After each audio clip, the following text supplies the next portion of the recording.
What's up, guys? Welcome to the video. Hope you guys are having a great day today. I'm going to take you guys through the checklist of scrapping a vehicle. So you might think that scrapping a vehicle is easy. You just take shit off of it and sell it. Well, yeah, that's what you should do. But if you really want to take it to the next level and start doing it as like a quote job or whatever you want to call it, this is how I do it. We're going to walk around the outside of it. And as you guys can see, this is a fairly clean car. We do have some rust back here, which isn't really important because the quarters don't sell on 100% of my cars. I've never sold a quarter off of it, so there's that. But yeah, we're just gonna walk around, check all body panels first, and see what we're working with. So here on the fender already, we can see some rust. And while you do this, take a notepad and write down all of this. And so the reason that we write all of this down is just because I don't know about you guys. If you guys are fortunate enough to live where you're working, then you can walk out, take a picture of it, and send it to the person that is inquiring. I don't have that. I live like 25 minutes away, so if I came out here every single time somebody even asked about a part, which just because they ask about a part does not mean that they're gonna buy it. This is Facebook Marketplace we're talking about, which is what I use anyway. A lot of people just pull your leg and waste your time. So try to minimize your time being wasted. Take pictures of everything, write down everything. That way if somebody has a question, you don't have to run out, check the car, blah, blah, blah. So now you guys just need to write down whatever helps you. I wrote down what helps me. I'm not going to show that because one, I got chicken scratch writing, but really all I did was just a quick walk around. This shouldn't take you guys long. Time is money. So I just wrote down some rust on that one, minor scratches on the driver door, minor scratches on the driver rear door, the rear hatch I wrote down. It was great, you know, minor scratch, paint chipping. You know, this is normal for a car this old though.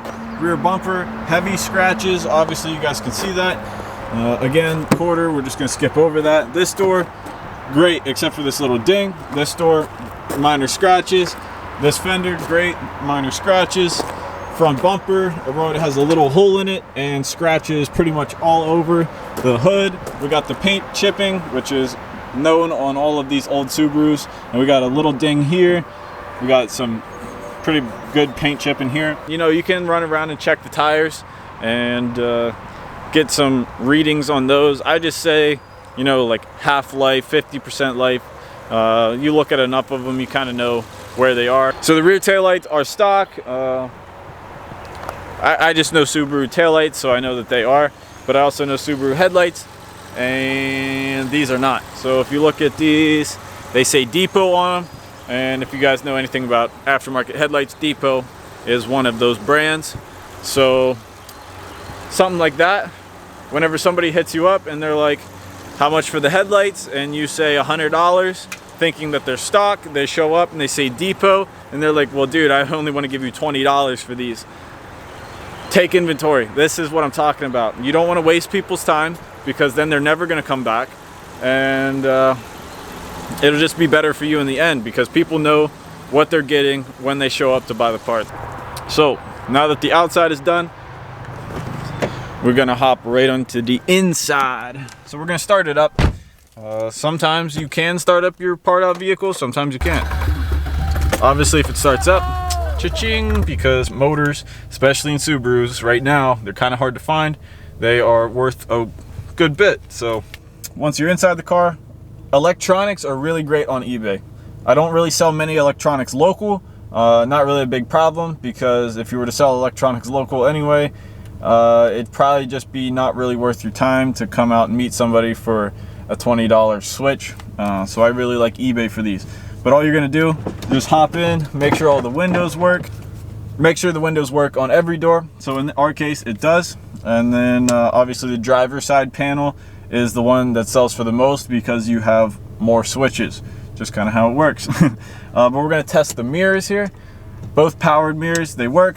We have heated seats in this one, so I'm just gonna flick on the heated seats. If my butt gets warm, guess what? We're good. So all of this is gonna be very fast. We're gonna flick the heat on. If we got heat, which I do, we'll flip it onto the AC, flip it to the cold side, Now it is a little cold outside, so we're gonna have to let this run for a little bit, make sure she gets cold, and that is definitely colder than outside, so AC works.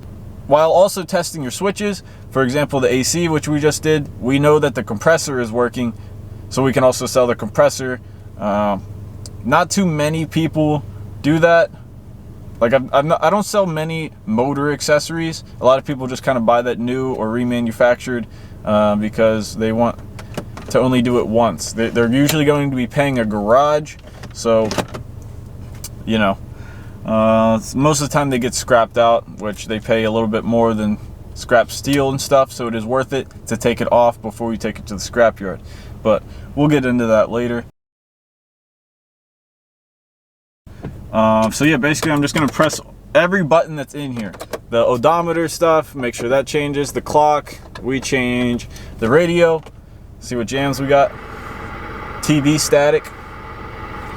But you wanna press every single button on the radio, because if you're selling a working radio, it better be working whenever somebody gets it. If they can't play their CD, well, they wouldn't be too happy that they just bought a quote new radio and it doesn't work. So that's pretty much it.